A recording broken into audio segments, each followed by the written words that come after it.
Employment contracts.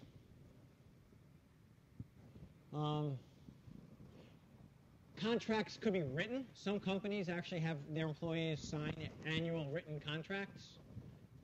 More often than not, they're verbal, they're implied contracts. Remembering that as human beings, we all are naturally inclined to work towards our selfish best interests. We all have a little bit of Ayn Rand in us, right? Remember no Ayn Rand? Where is it? Or am I dated?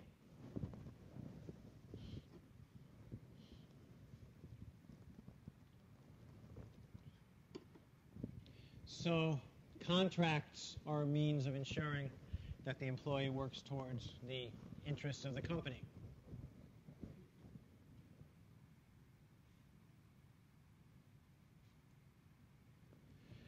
Employment contracts take on a principal-agent model. Have you talked about principal-agent models in other classes? You have. Okay. How many of you have heard of Alex Rodriguez, A-Rod? How many of you have heard of Scott Boras? A few. Scott Boras was the agent for Alex Rodriguez in his most recent contract negotiations with the New York Yankees. So this is a little bit of a dated thing because this is pre-steroid Alex Rodriguez. Okay, so A-Rod had his contract coming up. He had an agent who was negotiating that contract, Scott Boras, who is considered the best in the business. He gets more money for his employees than anyone, and he's a hard negotiator. Say again? No. No, he's the one. He's an agent. He didn't do that. We're not going to start that rumor here.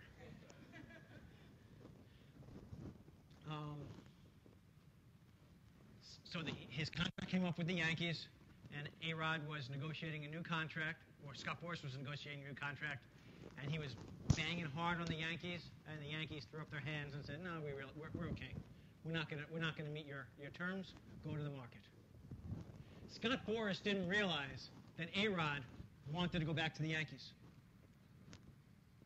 They had different information, and that A-Rod's primary goal was not to get maximum money. It was to get maximum money from the Yankees. So it ended up that A-Rod fired Scott Boras and signed a very lucrative contract. I don't think he's complaining. I think the Yankees are complaining right now. A very lucrative contract to stay with the Yankees. So that's the principal-agent model, and there are certain aspects of a principal-agent model. It's a complicated model. In the business setting, the employer is the principal, and the employee is the agent. The manager is the agent, the person being evaluated. In the real world, the agent is acting in a world of uncertainty, information asymmetry, and risk aversion. Uncertainty, information asymmetry, and risk aversion. So as the manager of a unit, uncertainty, it is what it sounds like. You don't know what's going to happen next year with the economy or anything else, or with your competitors. So you don't know whether you're going to make your numbers at the beginning of the year. That's uncertainty. Information asymmetry. This is really the biggest area of whining in a company that there is. It says that the agent, the employee, has different information than senior management. We're all dealing with different information, right? I know what I know, which is the details of my business. Senior management knows the direction of the firm, and it's not always the same. Maybe senior management knows what they're trying to spin off your division.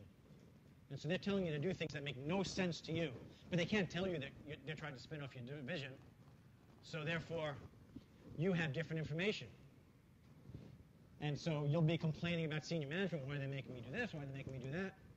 So that's information asymmetry. Different organizational units have different knowledge. And we talked about risk aversion as well. Risk aversion means that an individual tends to be more risk averse than the organization would want them to be. So this is just